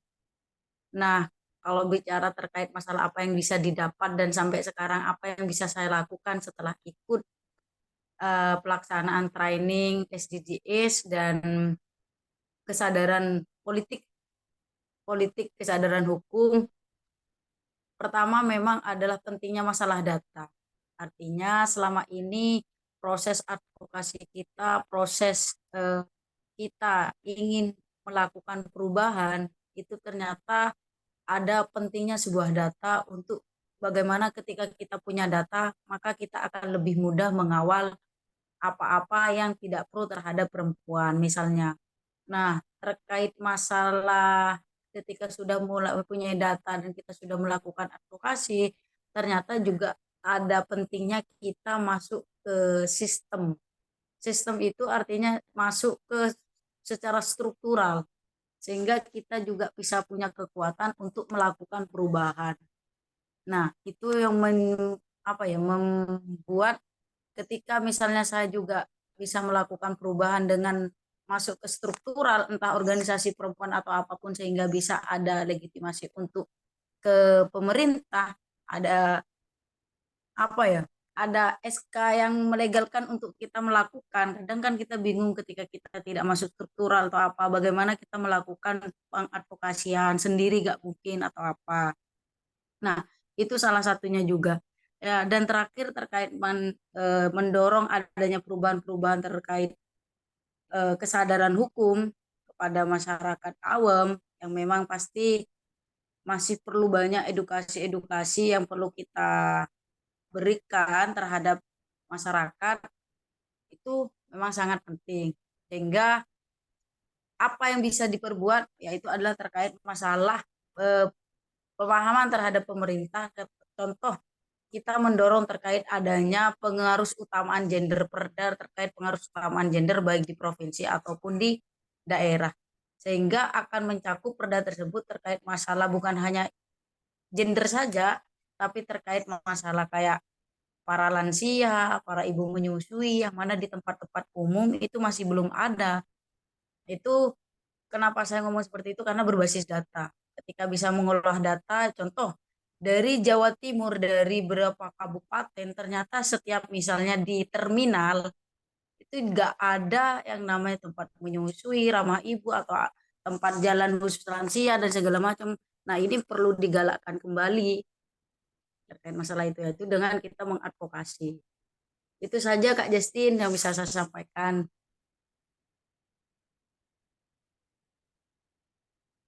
Terima kasih. Tadi Kak Nur Hidayah bilang kalau sudah melakukan advokasi, tapi juga mungkin kalau ada yang punya kapasitas untuk bisa masuk ke dalam struktur, ya mungkin bisa masuk ke sana untuk bisa lebih lagi untuk bergeraknya gitu ya, terutama yang berkaitan dengan kebijakan. Jadi, Kakak Nur juga masuk di dalam struktur sekarang saat ini. Halo? Halo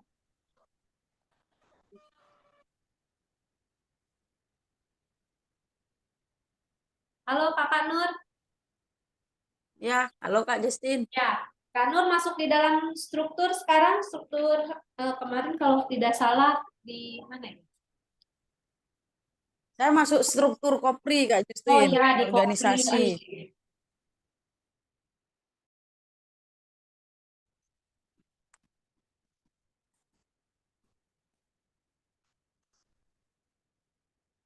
Halo Kak Justin.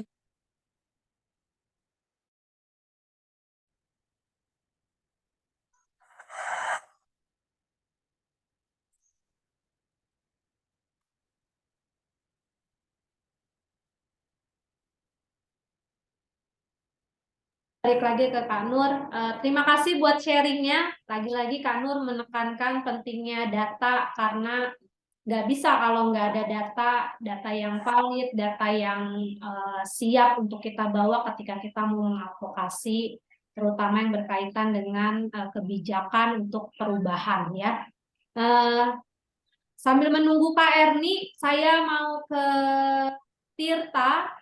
Ada Tirta dari Bali, ini juga salah satu alumni training advokasi berbasis data. Halo Tirta. Halo Kak Justin. Suara saya bisa didengar baik?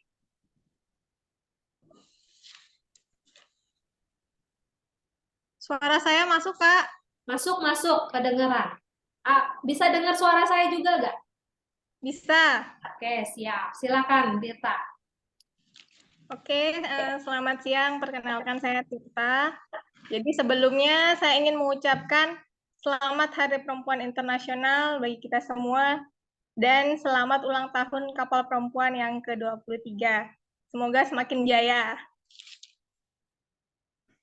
Oke, saya alumni training kapal perempuan yang saat ini menjadi staf di salah satu lembaga mitra dari kapal perempuan, yaitu Bali Struti. Pengalaman saya mengikuti training kapal perempuan adalah di mana saya banyak mendapatkan pendidikan dan pengembangan dalam pemikiran kritis yang berkeadilan gender, serta pluralis, yang mentransformasi saya saat ini dalam merespon isu-isu sosial yang khususnya yaitu isu kekerasan berbasis gender. Dan tentunya hal tersebut, pelatihan dan pendidikan tersebut menggerakkan saya sebagai perempuan untuk ikut membantu perempuan lainnya dan kelompok marginal dalam bidang pemenuhan identitas hukum, penghapusan diskriminasi, serta sosialisasi dalam kesehatan reproduktif.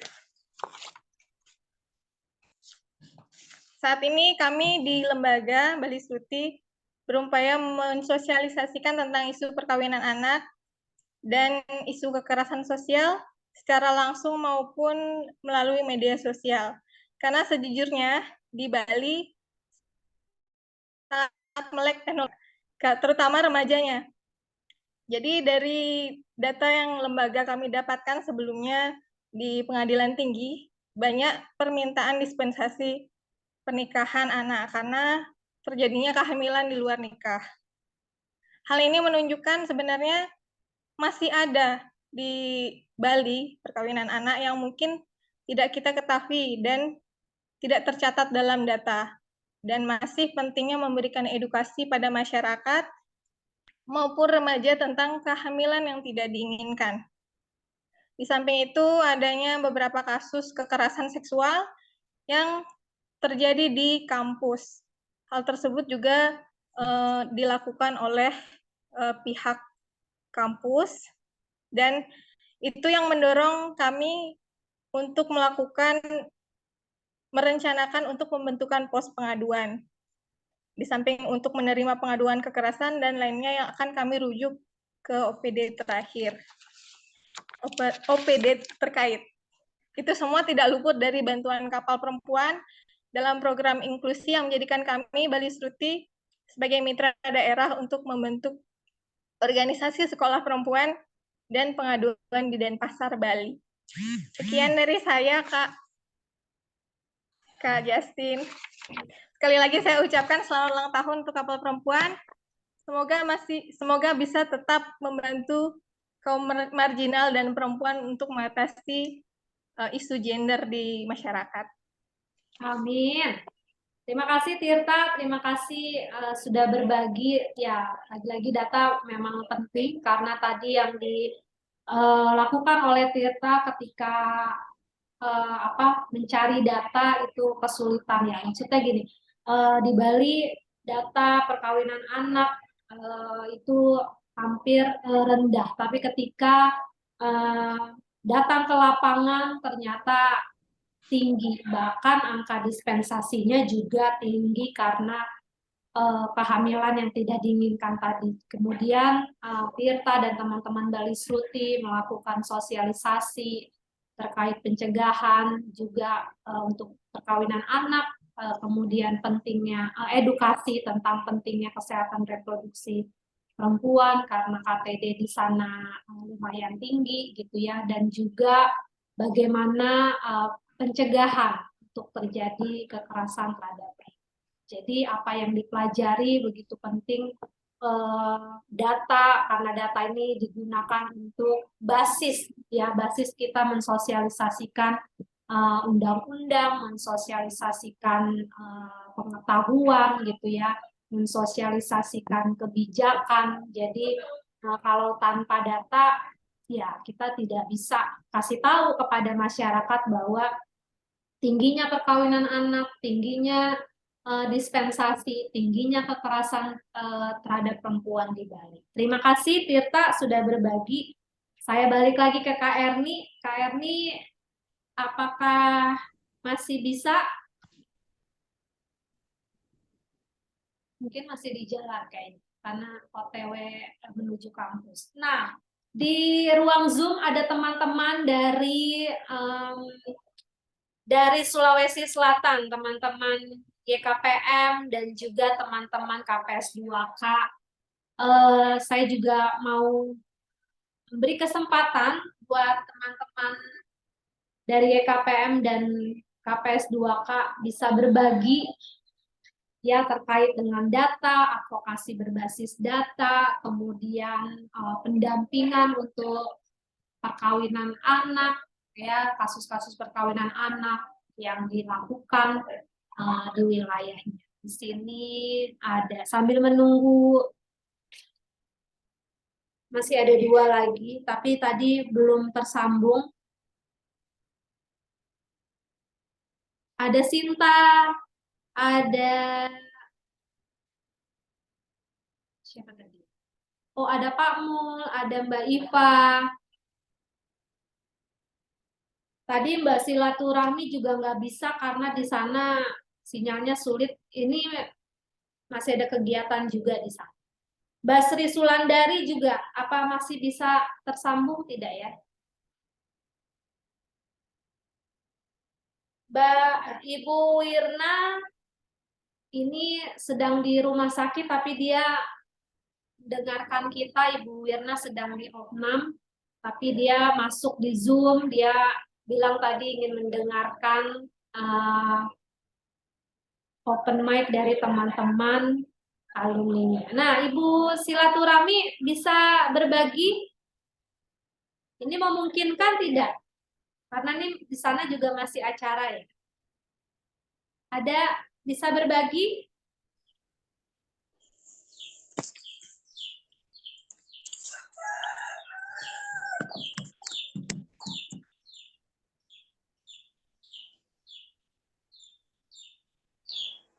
Ya, selamat sore Mbak Justin. Selamat sore Ibu silaturahmi. Ini panggilannya Ibu Omi ini. Omi. Iya, panjangan kalau panggil silaturahmi panggilnya Ibu Omi. Biasa kita panggilnya Ibu Omi. Ibu, ini nggak lagi beracara di sana? Oh, ini Lombok Utara. Nggak. Kalau yang, ini Lombok Timur. Nggak, Lombok Timur. Ya, ini Lombok Timur tadi yang lagi ada acara di Lombok Utara. Ibu Omi adalah alumni dari pendidikan kesadaran hukum ya. Waktu itu ikut pendidikan kesadaran hukum untuk pencegahan dan penanganan perkawinan anak. Nah, Ibu Omi, apa yang Ibu dapatkan ketika mengikuti pendidikan kesadaran hukum? Dan setelah itu, karena sudah jadi pendamping yang diperlengkapi ya, dengan pengetahuannya dan juga ilmu-ilmunya, setelahnya apa yang dilakukan di Lombok Timur? Silakan Ibu Omi, boleh berbagi. Ya, terima kasih Mbak Justin dan teman-teman yang lain. Sedikit yang pernah saya, tidak terlalu banyak yang pernah saya dalami kalau masalah KDRT sama kekerasan sama perkawinan anak. Hanya beberapa saja kasus yang sudah saya tangani, mediasi di wilayah setempat saja sama Pak Kadusnya, tidak sampai ke atas. Itu yang pernah saya lakukan selama ini. Tapi kalau yang lain-lain, apalagi terkait dengan sekolah perempuan, apa yang sudah saya lakukan untuk sekolah perempuan setelah saya mengikuti sekolah perempuan dan yang lain-lain ini, ternyata banyak sekali. Saya juga bisa mendampingi teman-teman yang membutuhkan untuk membuatkan BPJS, kayak kemarin-kemarin sudah sampai 1 hari full saya keliling karena saya juga masih agak awam untuk menemani teman-teman yang mau bikin BPJS dan yang lain-lain. Terus saya juga sudah menangani teman perempuan yang agak-agak di KDRT sama keluarganya. Terus saya dampingi untuk gugat cerai sama suaminya, itu berhasil. Dan sampai surat pindahnya dari Lombok Tengah ke Lombok Timur itu berhasil saya lakukan sendiri tanpa didampingi oleh orang-orang lain, hanya bekal dari pelatihan-pelatihan yang sudah saya ikuti yang diselenggarakan oleh Institut Kapal Perempuan dan LPSDM. Mungkin itu dulu dari saya. Ini agak buyar konsep saya, Mbak, karena terus terang ini tiba-tiba disuruh apa yang sudah kita review, yang kita lakukan, ini masih buyar kepala saya karena baru pulang kerja juga ini.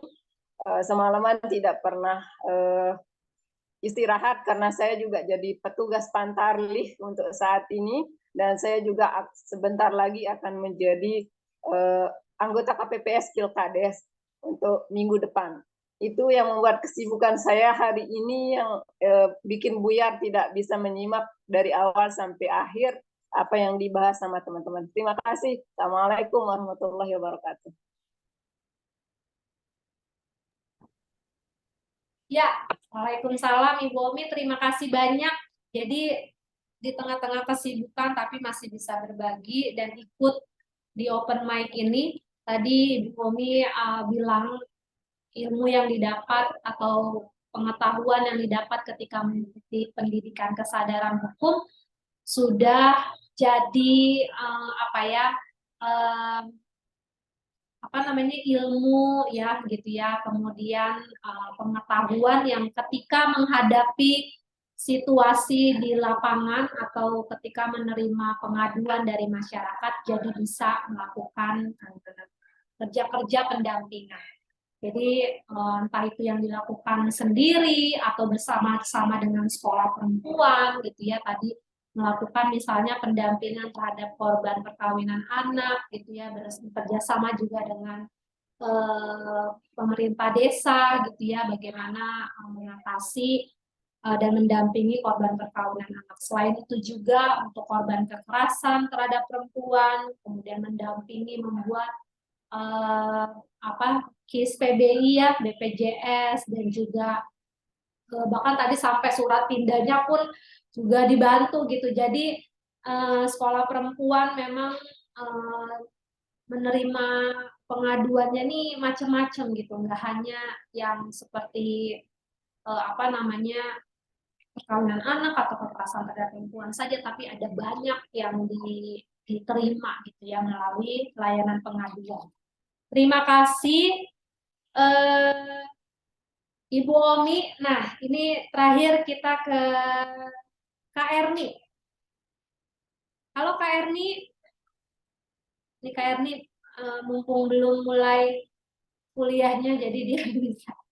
Kak Erni, halo Kak Erni. Kak Erni juga salah satu alumni pendidikan kesadaran hukum. Jadi kita mau tanya ke Kak Erni apa yang didapat ketika mengikuti pelatihan kesadaran hukum dan juga setelah itu melakukan apa gitu melalui kerja-kerjanya bersama PKPM di Kupang NTT. Halo Kak Erni, bisa dengar?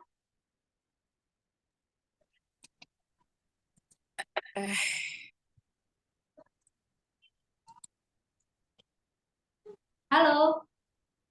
Halo. Ya, tidak apa-apa, tidak apa-apa, nggak usah nyalain kamera Kak Erni kalau misalnya sinyal susah, boleh suara. Silakan sebelum kelasnya dimulai berbagi dulu kepada kita Kak Erni, silakan. Ya, saya ya Kak Justin.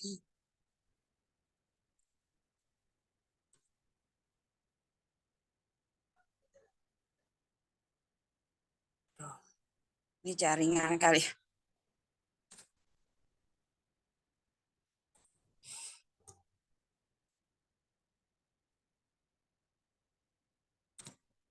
Ya, selamat sore.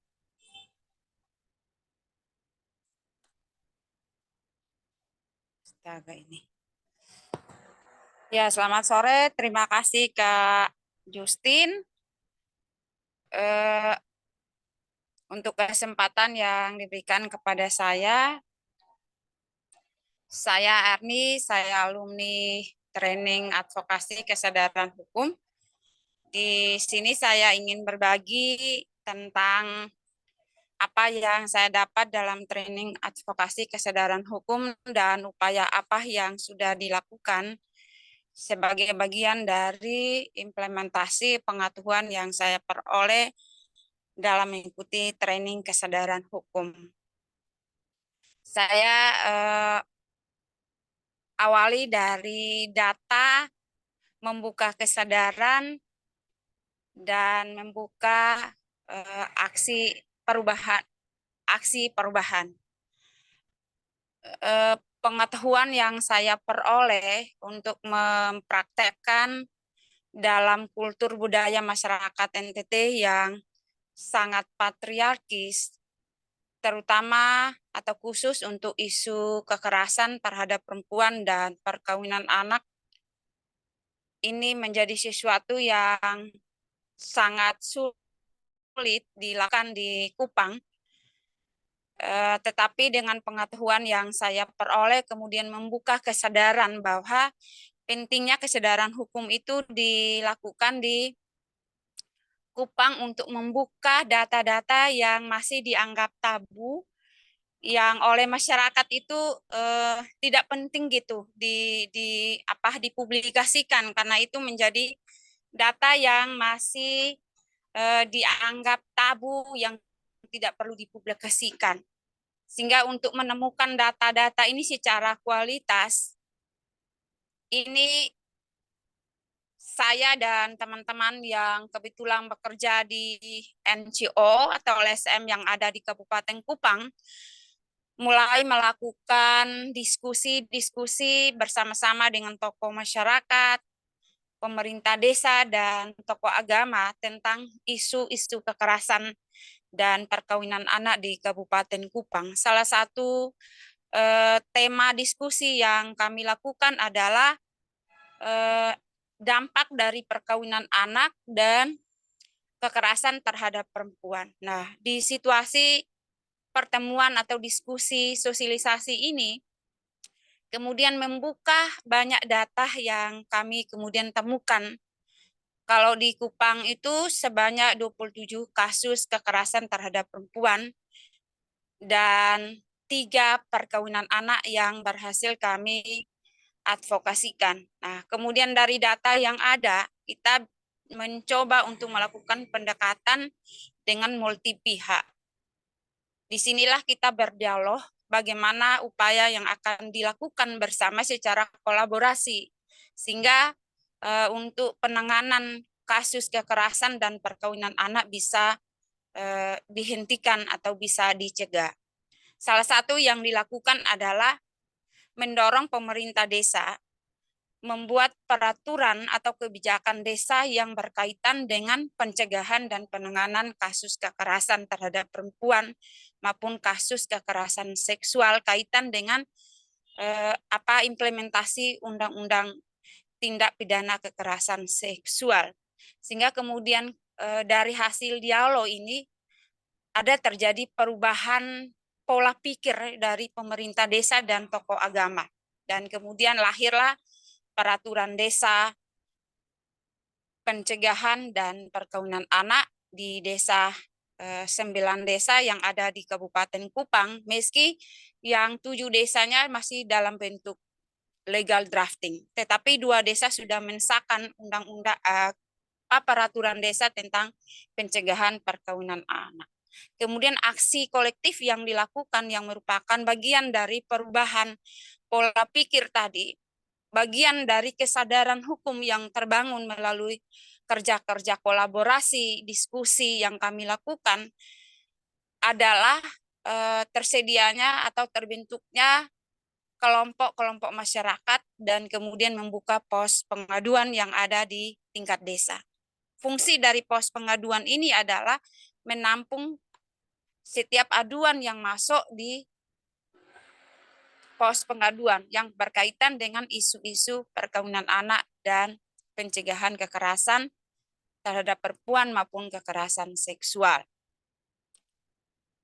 Dan untuk data yang selama ini tidak terlihat ke permukaan yang adalah juga bagian dari isu tentang perempuan, misalnya isu tentang disabilitas dan lansia juga kami integrasikan dalam pendidikan kesadaran hukum. Bagaimana melihat lansia dan disabilitas adalah bagian dari kelompok pemberdayaan yang perlu juga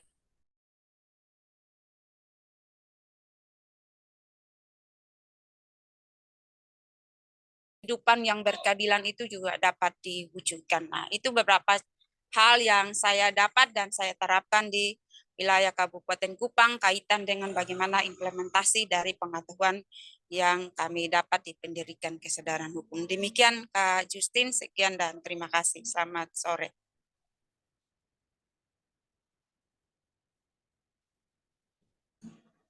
Berbagi kepada kita semua dari hasil belajarnya ketika mengikuti pendidikan kesadaran hukum gitu ya, walaupun waktu itu dilaksanakan secara online, tapi lagi-lagi data yang menjadi kekuatan gitu ya, data yang digunakan untuk berdialog dengan pengambil kebijakan, baik itu pemerintah, kemudian kalau dalam konteks NTT dengan pemuka agama gitu ya, itu menjadi penting terkait dengan pencegahan dan penanganan perkawinan anak.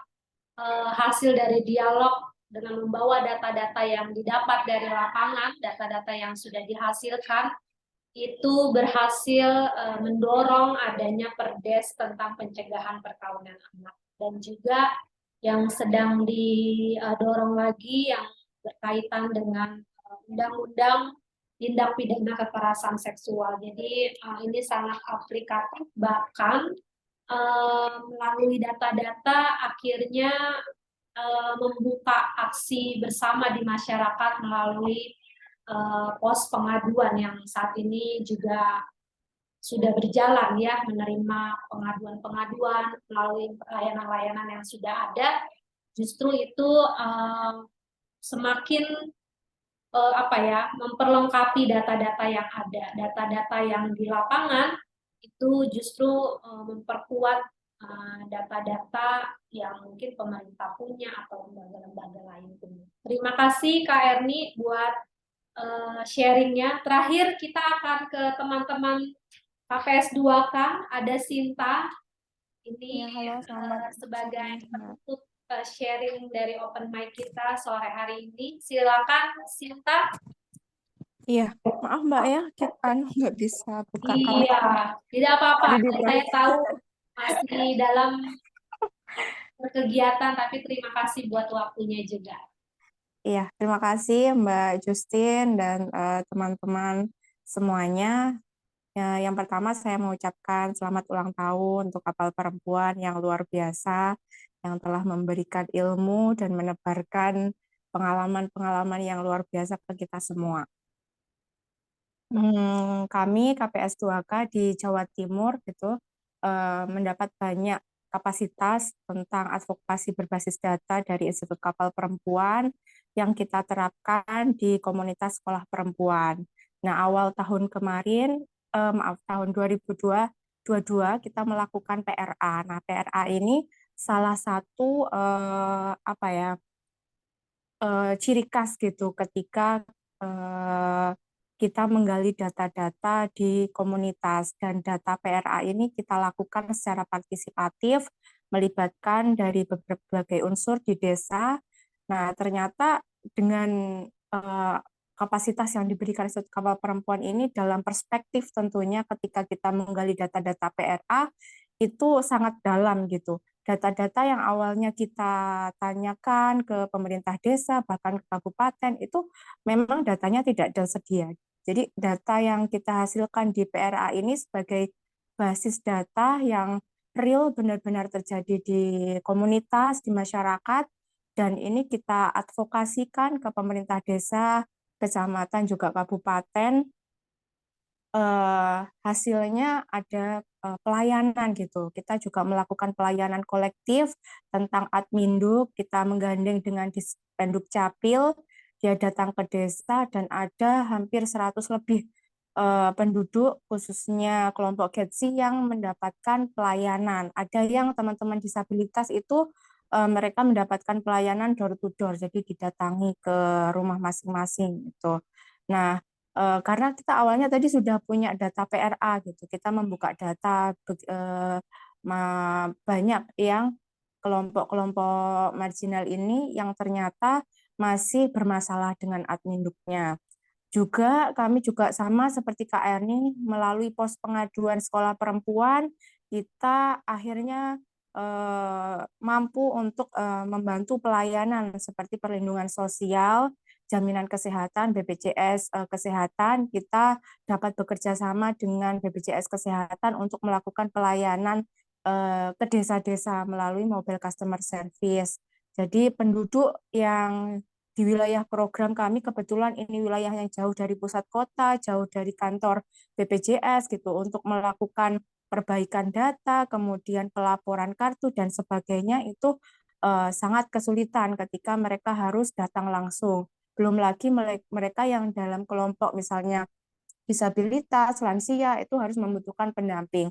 Nah, dengan adanya advokasi berbasis data yang kita sampaikan ke BPJS Kesehatan terkait ketidaktepatan sasaran dan sebagainya, itu akhirnya BPJS bekerja sama dengan sekolah perempuan melakukan pelayanan MCS tiap bulan ke desa-desa bersama sekolah perempuan. Nah, itu juga akhirnya data-data yang kita advokasi itu menghasilkan perubahan gitu di komunitas.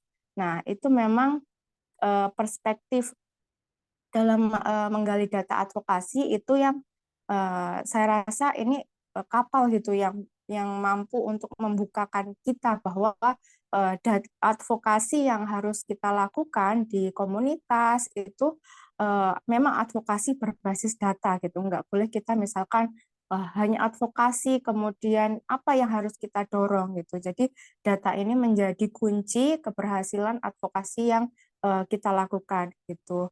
Jadi dari data yang kita hasilkan melalui PRA, data-data pos pengaduan, ini sebagai data untuk alat kita advokasi untuk menuju perubahan di komunitas.